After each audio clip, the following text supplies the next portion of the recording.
Hi, everybody. It's Dan Cirucci. It's almost 8 o'clock on Tuesday night. I'm usually here around this time. Of course, last week was a little different. I wasn't here. I almost wished I was because where I was not a happy place. I'm talking to a fellow Republican here in New Jersey, Frank Pallotta. Frank, how you doing tonight? I'm doing good. I'm getting a little bit of an echo, Dan. Are you getting that? No, I'm not getting an echo. I'm doing well. Okay. Okay. Um, So, Frank, we decided to get together to talk about the election in New Jersey. And I'm sort of calling this What the Hell Happened, New Jersey? Because let me just ask you this. And by the way, Frank is in the northern part of the state in Bergen County, and I'm down here in the southern part of the state in Camden County. And if you know anything about New Jersey, it's North Jersey and South Jersey. It's almost like two different states. The North is more oriented to New York. The South is more oriented to Philadelphia. And that's why Benjamin Franklin called New Jersey a barrel open at both ends. Anyway, Frank, well, were you surprised at the result? I got to tell you, by the way, thank you so much, Dan, for having me. This is one of the more enjoyable interviews I do. I will tell you, everybody was surprised, Democrats and Republicans.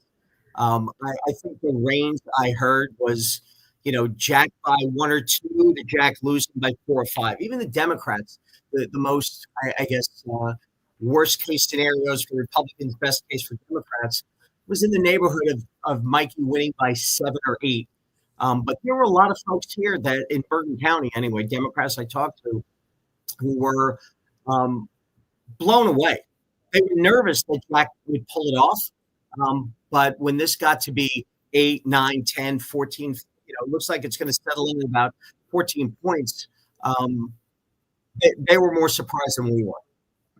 So, I mean, you said that you spoke to Democrats that were actually surprised at the incredible level of the Democrat victory. Yeah, I'm getting a little bit of an echo. Let me see if I can do something here. Okay. I don't know why that's happening. Maybe I should lower my volume. Yeah, maybe do that. Is that any better? Because I'm not using a microphone. I'm just using my computer microphone. No, it's not, but hold on 1 second here. Let me look at my audio.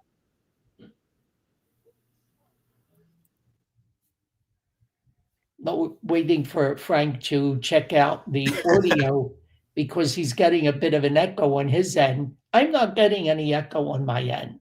Yeah, and it's a good. Oh, wait, now I can't hear you. Oh, hold on. There you are. Now I hear you. Now you can hear? Yes. Okay. Is it better? All right. I'm gonna have to muddle my way through this. I'm still getting a little bit of an echo.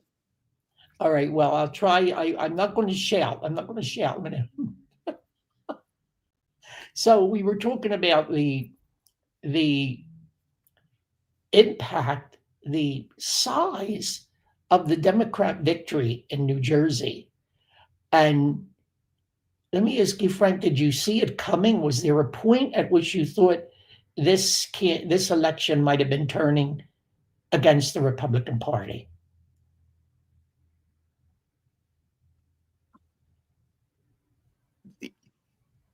Yeah, look, the Schumer shutdown hurt.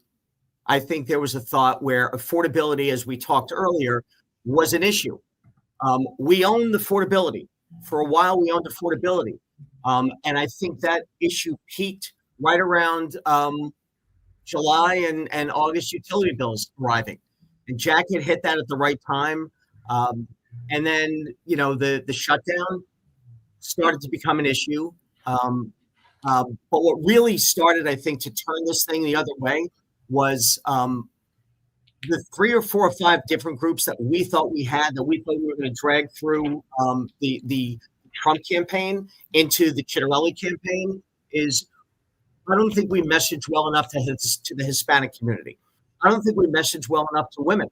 Women, I think, under the age of 44, overwhelmingly went for Jack. Now, a small portion of that, Dan, is women's predisposition to vote for another woman. Not all of them, but you're unaffiliated, you're undecided, you're soft Democrats, you're soft Republicans. It always comes down to some, Italian, Hispanic, Jewish, whatever it ends up being. People who aren't really doing their homework will be predisposed to go with some measure of who they know. But I think the real issue came down to this shutdown. The Democrats messaged affordability and messaged their lot in life as being a problem. Democrats' lot in life better than we did. That's the biggest problem with the Republican Party. I don't understand how the Democrats stole the affordability issue from the Republicans. I said they stole it not from under our nose, they stole it right out of our teeth. This was a cornerstone Republican issue, affordability. How did this happen, Frank?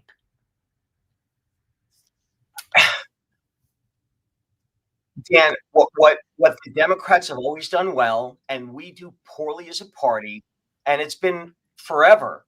We market. We don't have people who actually do the homework on the marketing and what to do in the marketing. There's behavioral analysis you have to do, and how voters will react to a whole host of issues, and they do that. Democrats do that well, and the other big issue that we haven't been able to handle, and this also leads to marketing, which goes back to the affordability issue, is vote by mail. Again, we lost vote by mail 3-1. How do you win when you're down 300,000 votes on election day? That's a problem. In Bergen County, we lost vote by mail, we lost early voting, and we lost same-day voting. And quite honestly, that's a failure of leadership in Bergen County. That sits with Jackie Lorenzo, because there are two functions that or two sets of responsibilities in any campaign, whether it's mayor, whether it's assembly, whether it's Congress, or whether it's state level. Is there's a responsibility of the candidate, and the candidate is about money. The candidate is about creating a message, creating a narrative. The higher you go up in a race, from again mayor to assembly to county, the higher you go up, the more you need not just organization in your campaign. You need organization from the organization. But you need these rallies. And I'm not talking about Jack going out, who can attract a lot of people. He's got great messaging himself. But I'm talking about what you see in Ocean County, what you see in Passaic County, which is voter registration goals. I know we had Scott Pressler coming to town a lot, coming to New Jersey and Pennsylvania a lot to register folks. But here's the difference when Scott Pressler comes to New Jersey versus Scott Pressler going to Pennsylvania. When Scott Pressler leaves either a rally or one of his appearances in Pennsylvania, there's a bunch of kids that are motivated. They go out, clipboard in hand, they're knocking on doors, they're doing everything they can. We don't have that in Bergen County. We don't have that in New Jersey. Scott Pressler leaves and nothing happens. He's great. He's exciting. But, we have a number of folks around, certainly Bergen County are the ones I know, where, people like Mike Casey, they tout all the great things going on with vote by mail. We're losing 3-1 in vote by mail, and we're losing in the chase. So and Jack actually lost Bergen County by a way bigger margin this time than he did last time. And right. Frank, I am old enough to remember the days when Bergen County was a Republican bastion. I happened to be a Democrat back in those days, and we used to fear when the vote from Bergen County came in. And we used to say, well, yeah, we're winning now, but oh my God, wait till Bergen County comes in. Now it's completely the reverse, and it seems to be going further in that direction. Now, is it just because a lot of New Yorkers have moved there, or what, Frank? Yeah, look, Bergen County, as you know, Dan, was solid red for a very long time. And we're now running 14 straight years without a single Republican victory at the county level. That's never happened for either party for this period of time. 40 straight races. Jack Zito, I think it started with him where I don't know what the number was, 12 or 13 years. Jack is gone a couple years now, but it swung over to Jack DiLorenzo, and nothing was done about it. And I know you had Mike Testa on earlier. I know that Carlos Rendo um, had a message on his Facebook page recently, a video message about what we're missing and what's going on with leadership. I will tell you, in business, whether it's private companies or traded companies, at the top of the heap, responsibility. When you lose, Jack Cirucci is the first guy to say, "This is on me," and that's the great thing about Jack. When there's wins, Jack's the first guy to deflect the wins to the people around him. That's what leaders do. We don't have that in Bergen County. You also see, with a lot of these, young kids in Bergen County that I think some of them still live in their mom's basement, which is not a big deal until you start hitting 30. But these are guys that I don't think there's a 32-year-old in Bergen County that has ever seen a win since their voting age, a county win. And here's another interesting dynamic that not many people hear until it's brought up is we have more Republican mayors and council in Bergen County and Democrats by a pretty long shot. But we haven't won a race at the county level. We haven't in 14 years. We haven't hit the Senate or a assembly seat in 20 years. But yet we still have more mayors. It doesn't translate. It does well. Again, if you're a mayor in a town that's a Democrat town, Ray Royo is a mayor where the Democrats don't even run against him, and there's more Democrats in Westwood. Dan Ponte in North Arlington, the same thing. If you're a mayor, if you're Mike Vasali, if you're Carlos Rendo, where you're a mayor and you win by a wide margin in a Democrat town, why in the name of God would you hand your ability to win at the town level to Jack DiLorenzo, who hasn't won anything, or Bergen County that hasn't won anything beyond that? So, the Democrats do a good job of attracting people to run from mayor to a county position to a larger position. So it's just we don't do what we have to do to set ourselves up to win in Bergen County, and I don't think leadership cares, to be quite honest with you. Frank, I got to tell you that people have said to me, "Why are you talking to Frank Pallotta? He's a loser. He loses again and again. Why are you asking him these questions?" I don't know. I have to leave it to you to answer that. Well, look, I don't see that. There's only, as far as congressional primary wins, there's only been 2 congressional primary wins off the Bergen County line in 43 years, and I have both of them. So they don't like that. I think they like to pick candidates they like to run for office, but their record is still 0-40. The other thing they don't like about what I bring to the table, Dan, is when I'm not running, I'm helping other campaigns, either sending emails or helping with mail or using. And in all of those races over 2 years, I've got a record that kind of rivals Ron Guidry in 1978. I think I'm 22-3 on the races that I helped. And a lot of those races are against Bergen County line chosen candidates who lose. So this is about, we don't want Frank involved. So they send out their minions, and I will tell you, I've had a lot more people talk about my race in a positive way, how it helped them, than negative. But I told these people that I'm talking to Frank because, first of all, I think he's a bright guy. He's a successful guy, successful businessman.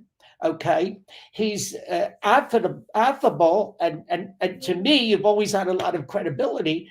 And also, I'm talking to him because he's a maverick, and I think now more than ever, the Republican Party has to reach out to the mavericks in the party and the voices of concern and discontent that it may have been ignoring.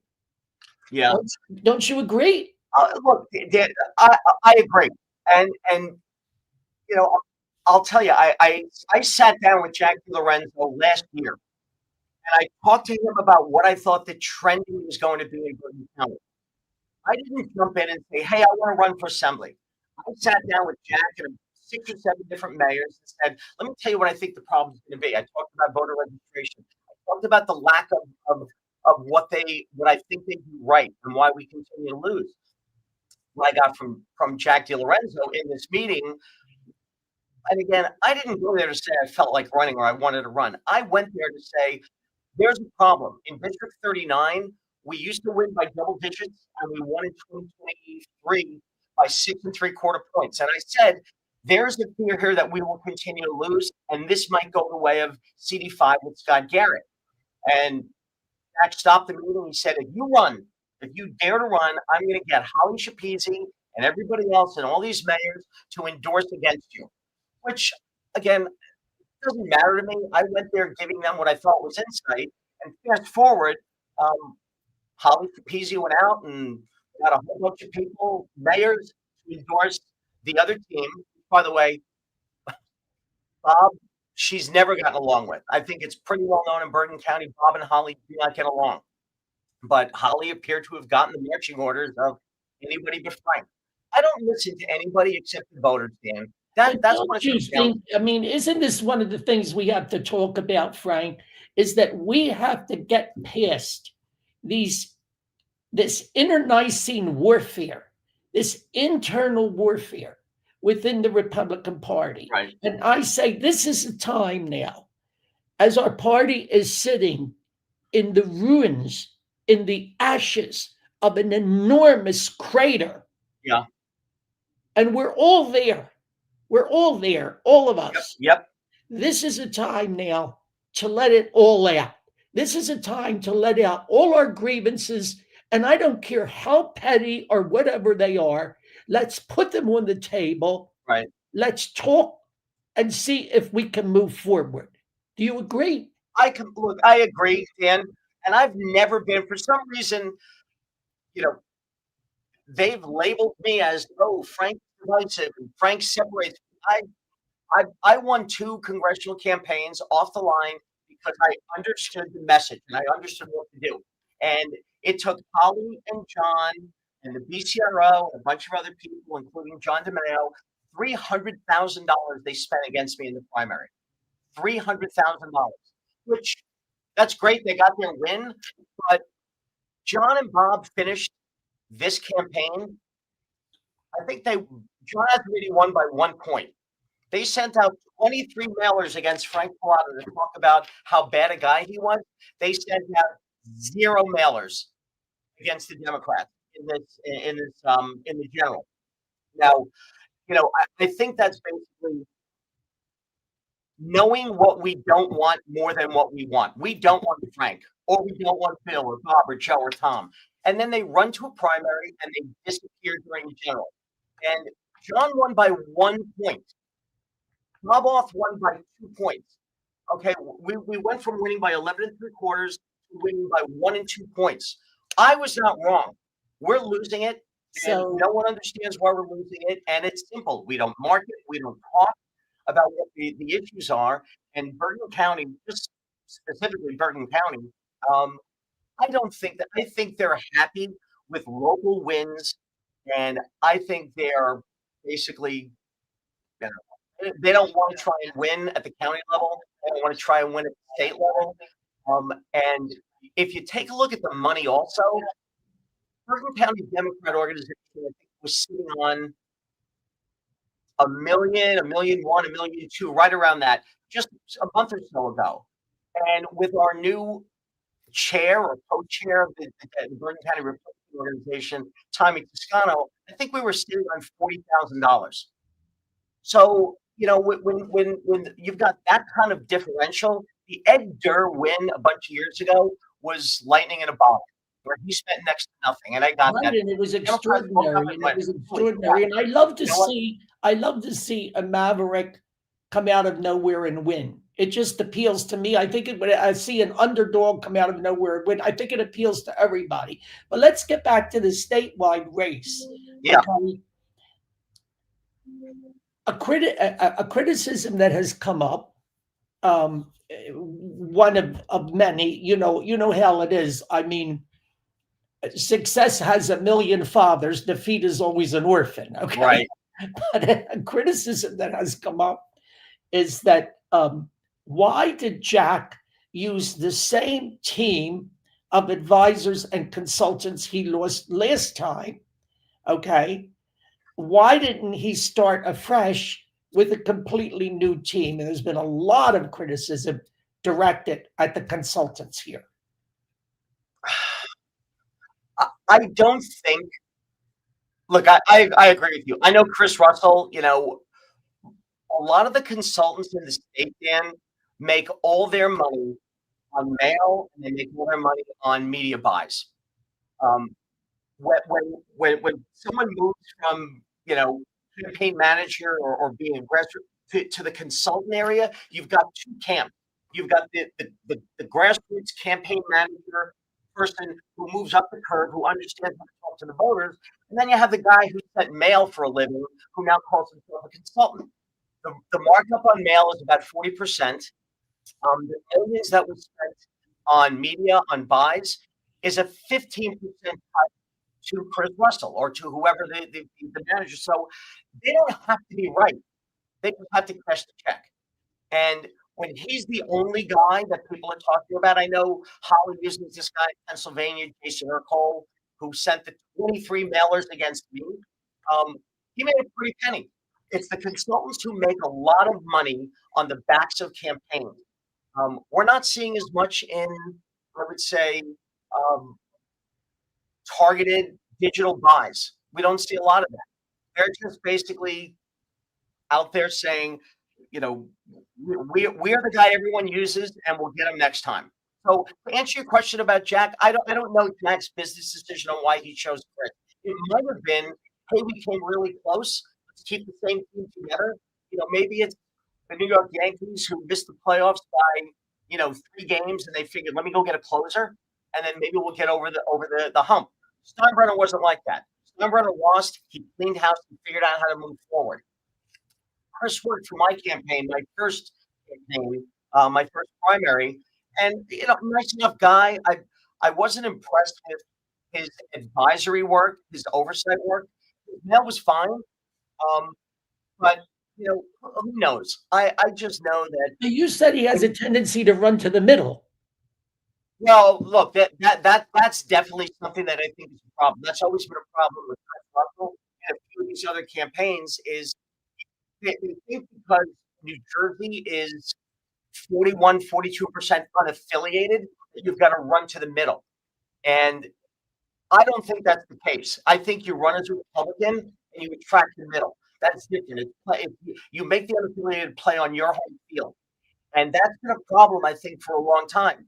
And, and I don't know this, but Chris has always been someone who's accused of, oh, don't ruffle any feathers. Maybe that's why Jack wasn't that aggressive with Mikey.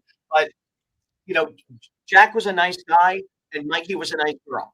And I think they both had that persona of being affable and nice. Behind the scenes, Mikey's team were pit bulls.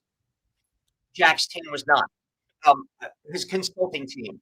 I do know folks on his team had a more of a killer instinct. Oh yeah, yeah. Well, look, I know a few people on Jack's team, really well. Eric Garbert, who's a Bergen County guy, he's his campaign manager. He's as good a guy as there is. He's got the killer instinct, but again, you've got your general consultant, you've got your senior people, and Eric is your boots on the ground campaign manager, and he's terrific. Kenny Gonzalez was also part of that boots on the ground team. I think he did a great job. They moved him from the NJGOP to work on Jack's team because of his outreach with the Hispanic community. I just, look, there's as you said, when people lose, his fingers are pointing everywhere. Mike Testa said it, Carlos Brendo said it, a few other people have said it. I think we have to look beyond these recycled consultants over and over and over again. We need a completely new, we have to clean house, and Right. we need a completely new team. Now, one of the things I've suggested, I don't know who the new chair of the state Republican Party is going to be. Okay. are who the new executive director is going to be. I think it's a good thing that the chair and the executive director have resigned, Right. because after all, if this was a sports team, all right, they had to go. Right. If this was a major corporation that had this kind of loss, let's say loss in profits or whatever, they had to go. All Yeah. right. So this is no different. They had to go. Right. I don't know who the new executive director. One of the suggestions I've made today is that whoever the executive director is should have three big, let's call them listening meetings. Okay, one in North Jersey, one in Central Jersey, and one in South Jersey. Right. With the rank and file, the foot soldiers of the party, not the county leaders, the rank and file, the foot soldiers of the party are encouraged to attend. It's an open forum, no holds barred. Right. You bring these people in, you feed these people, and you sit down and you shut up and you listen. Right.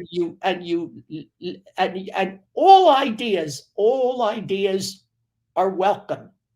Yeah. Any kind of criticism, nobody's going to take it personally. Come forward, let it all out, say what's on Yeah. your mind, and then you gather all that information and you move on from there. What do you think of that idea? Look, that's you're what a silly idea. That's logical, Dan. It's look in any business that's kind of what you have to do. And you hate to say it, a lot of the decisions that are made, again, I'm not beating anybody up, but yeah, the hell with it, I am beating people up. The job of leadership is protect the incumbency, not the incumbent, and that was a huge mistake made by a lot of leaders. Particularly, what we saw with Jack Simpson, what we see with Jack DiLorenzo, is they try and protect people. You don't protect the candidate, you protect the seat. You don't protect the incumbent, you protect the incumbency. When you peel back what's important, what the end goal is, and you've been involved in business, look, I'll tell you flat out, I know one of the names being floated around is Rosemary Becky. If I had to wave a magic wand, I love Rosemary. Because Rosemary, well, she's a lawyer and people have what they say about, I married one. She's a tax lawyer. So by default, the numbers make sense. She runs a group with Jersey First, where she's got a team around her. She's got an executive director. She's got another person part of the team, a good friend of mine, Zach Dora, who also worked on my campaign. And what they understand, what they bring to the table is structural corporate structure and organization. You're not the boss. Okay, when you're the head, when you're the head of a county or one of the county bosses, you're supposed to bring in the people, and the executive director, to your point, is the most important person. Your executive director is your chief operating officer. Your CEO, your whoever it ends up being, raise money, set some sort of a narrative. You don't do it on your own. You need an expert in marketing. You need an expert in technology. You need an expert in communications.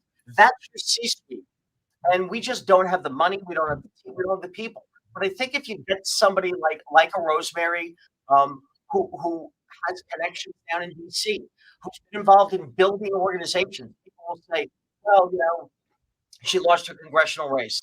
Okay, great. Abraham Lincoln lost countless races before he won. At some point, someone's got to recognize we've got to clean house. Because when you go, in Bergen County, again, you're sitting here with 0 for 14. Someone's got to think of something differently. Now, I'll tell you also, on a lot of the races that I ran over the last 3 or 4 years, I have the winning record I do on those races because I sit back and I look at what we need to do to get the win. You do a demographic analysis. I don't pick a candidate. I don't pick the candidates at all. They come to me. But you look at what they bring to the table. Then you look at the background of where they're running, and you try and marry the two. What's the message? The message in Woodcliff Lake, when I helped Carlos Rendo a couple years back get 2 flips, was a different message than Danielle Feedy when I helped her when she was running for mayor in Bogota. We're talking about 2 completely different towns, 2 wins, 2 different sets of messages. So nobody sits back and really does the analysis, Dan. We just need the executive director and whoever the state chair is going to be, to look at the organization, to look at New Jersey like it's a company, put a C-suite together, to your point, that gets the feedback, that understands. But what we're not doing as far as registering people in vote by mail, and I know Republicans hate vote by mail, the math is what the math is.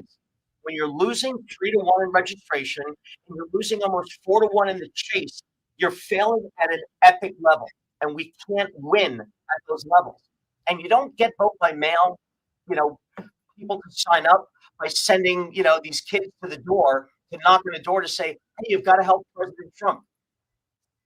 That might be the right message for some people, but unless you break out the analysis of whose door you're knocking on, someone may not have voted, Dan, for the last 4 years because they hate the process. So when Mike Casey knocks on somebody's door and says, "Hey, you got to help Donald Trump," and they're at 0-4, they haven't voted in more than 5 years, they're going to slam the door and they're not going to do anything. But if you sit back and you look at certain data points for every grouping that you're going to, you'll know when you walk through the door and knock on a door that this person is a single mother of 4 under the age of 11. They're not voting on a regular basis for a completely different reason than somebody like you and I, who haven't voted for 4 years. Maybe we're fed up. We have the wherewithal to vote, but we haven't. So Democrats have done a magnificent job, Dan, of doing exactly that, figuring out the why and then going after them. What you're telling me really is that there's a lot of work to be done. And this is not going to be a flash in the pan situation. There's not going to be any panacea. This is not going to be an overnight turnaround. You're telling me that we have to get the right people in there. They have to be professionals, so to speak, and they have to know what they're doing. Right. And this is going to take time and effort. Right. And these people have to be team builders. And meanwhile, we have Governor-elect Mikey Sherrill, right, from Virginia. All right. So now we have the third governor that the Democrats have brought in from out of state. And Frank, I think this is a very, very ambitious woman. I just look at the way she came and excoriated the deal to reopen the government. Yeah. I mean, within seconds that there was even a suggestion of the deal, she came out totally against it and lambasted members of her own party.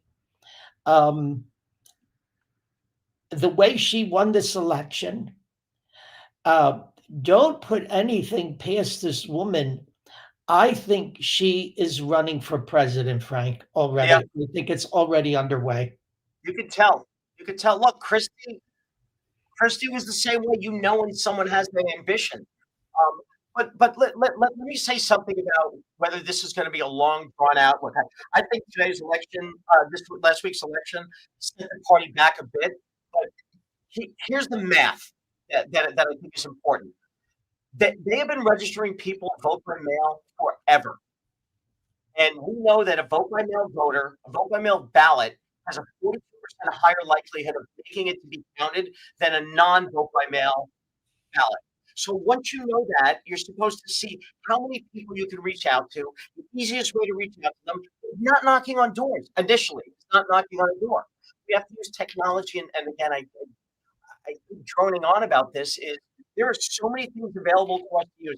I promise you this: if we had the right plan together on how to increase it, the first part of this is shooting fish in a barrel. We have so many people. You know, Dan, what 1s, 2s, and 3s and 4s are, right? 1 by 4, 2 by 4, 3 by 4. Yeah. Higher likelihood is the 4th. In New Jersey, we have more 1s than 2s, 3s, and 4s combined. We have more 0s than 1s through 4 combined. So you look at this and you're like, hold on a second. We could stick a pencil in the sand and strike oil. That's how easy it is. But we don't look at the ease of who we would have to go after, and we don't look at what we would have to message to get them. Why the Democrats continue to register more people vote by mail than we do is a failure on the Republican side. So They're you think figuring that out what so to you do. think the beginning of the road back must begin by mastering vote by mail. Is that correct? Is that what you're telling me? Yeah, it has to be. Because that's once you get a vote by mail voter registered, you worry about nothing except calling them on election day. The reason they kill us in vote by mail, they kill us in elections, is they don't have to do anything. They just know a 3-to-1 spread. Even if we keep up with them on returning, even if we do better than them at returning ballots, at 3-to-1, we're dead. Nobody looks at the of the vote by mail being that big a part of it. Even if we get all our ballots returned, our vote by mail ballots the way it is now, Exactly. it doesn't matter to them. Yep. And look, I will tell you another thing. I like throwing blame at people for things, but I sat in a huge meeting probably 2 years ago with Bob Hugan. It was I forget where he had the meeting, but maybe there were 15 or 18 people there, including Mike Crispy, including a couple of other chairs. And I explained, and it was typical Wall Street. It was a 6 or 8 page PowerPoint on what we needed to do. Everything from cleaning up the database to the outreach to creating a CRM, how you track it, how you go down and how you build it. And I think Bob's a good guy. He's a smart guy. I don't think he took his nose out of his phone the entire time. Even Mike Crispy came over to me afterward and he said, nobody is thinking about what you're just talking about. You can't use a political solution when the problem is marketing. People know this about me. And when I had my startup in 2010, Dan, um, we created a financial program that was a great program, but was failing because it couldn't get off the ground. And we were smart enough to know that we weren't the smartest guys in the room. So we hired a behavioral economist from the Wharton School and a consumer marketing person from the Wharton School and said, tell us why this great program isn't working, why we're not getting people signing up for it when we know they need it. And his response was simple. This guy knew nothing about finance. He knew nothing about our programs. He knew everything about marketing. And he looked at it and said, you're using the wrong bait on the wrong fish. And he reworked our entire program, not making up the program. He reworked the entire outreach. And we won a Time Magazine award that year for one of the best inventions because of what we did and how we looked at it. The Bergen County Republican Organization, and it sounds like leadership in New Jersey, they have their own view of what needs to be done. And they listen to consultants who tell them the same thing. We're failing over and over and over again when all we have to do is reimagine the process. I've done it before. I sat down with them and it was a PowerPoint presentation that went nowhere. And it wasn't something I can say pulled out of my ass, but it wasn't something I pulled out of my ass. This was real, and the data is real, and the marketing results were real. And you know, I got basically, oh no, we got this covered. I told them 3-to-1 was going to get worse, and it got worse. So, this was the first time in both in Bergen County, certainly in Bergen County. I didn't look at all the results. First time in Bergen County's history, we lost. I think I said this: vote by mail, early voting, and same day voting. And in June, when we lost the primary early voting, vote by mail, and same day, I sounded the alarm and said, guys, if we don't do something, we're going to lose. You can extrapolate primary into general. It's exactly what happened, except worse. So I'm all willing to help. I've asked people, I'm willing to help, but I am to Bergen County what Orange Man is to a lot of the parts of the country, to New York and California. So um, my view, Dan, is I don't care about anything except what is the right thing to do. And when you have, like these guys that comment online, what does he know? He loses everything. What I know is I beat the BCRO over and over and over again. And the BCRO likes to play chess in a primary, but when they get to a general, they find out they're playing checkers, and the Democrats are playing chess. And that's a problem. And so I don't know. This is an easy fix. I think it's an easy fix to narrow vote by mail by one multiple. Well, Frank, it's always a pleasure to chat with you and hear your ideas. And as I'm listening to you, I can see the workings of your mind, and the passion that you have. Yeah. And folks, This is repeated over and over again in New Jersey throughout the Republican Party. People like Frank, that heartfelt commitment to the party, Yeah. smart, quick. They have a lot of passion. They're ready to do whatever they can, Yeah. ready to help the party. And yet, I do not see it being translated into a unified whole that wins elections. Yeah. There's something wrong here. There's a serious disconnect. There's an absence of Yeah. esprit de corps. You agree that that's what it's missing, Frank? This is not something that you can calculate in numbers. You could analyze the numbers of however many Republican defeats, and there are way, way too many of them. You can analyze the numbers of Republican defeats all you want, every which way from Sunday, okay? Right. But you, when something like esprit de corps is missing, Yeah. Look, that's what Trump no- tapped you into that in can't- you can't- 2024. you agree that there's Oh, no. Look, you need you need to there's an marry. absence of esprit de corps. Yeah. If you don't have that, like you said, if you have numbers and you don't have the ability to execute with some measure of passion, you're dead in the water. Just like if you've got the ability to get out there and you have this, but you have no plan, that's just as bad, man. And we talked about Bergen County having more Republican mayors and council than Democrats. We lost 9 Republican council seats in Bergen County this year. Biggest loss of Republican seats in decades. And look, I'll say it. A lot of it was BCRO infighting that caused a lot of those seats to disappear. But You this had a- this is not isolated to Bergen County. Mhm. All right, and You're right. I have seen this repeated in far too many counties. Yeah. All right, this type of infighting, often over the most Yeah. petty, ridiculous things. Right. All right, these are things. This is grade school stuff that people are fighting over. This Yeah. isn't even high school stuff. This is My grade wife school calls it's the mean girl syndrome, and that's but they're more interested in their turf than the party. And I agree. And look, people, you and I can have a lot of beers on a lot of different conversations where the echo is a lot less, and we can talk about it. But this is a failure of leadership, and it's a failure of leadership at the state level. It's a failure of leadership at the individual county levels. I will tell you, like going back real quick to a couple of these towns. These towns would not have been lost had there been leadership at the county level, not to say, hey, I want this guy instead of that guy. Some consistency of who are the best people to run the races based on not whether I like it or not, based on the demographic of the towns. And you try and do the math on that. Where this doesn't happen as much, Dan, is in places like Passaic County.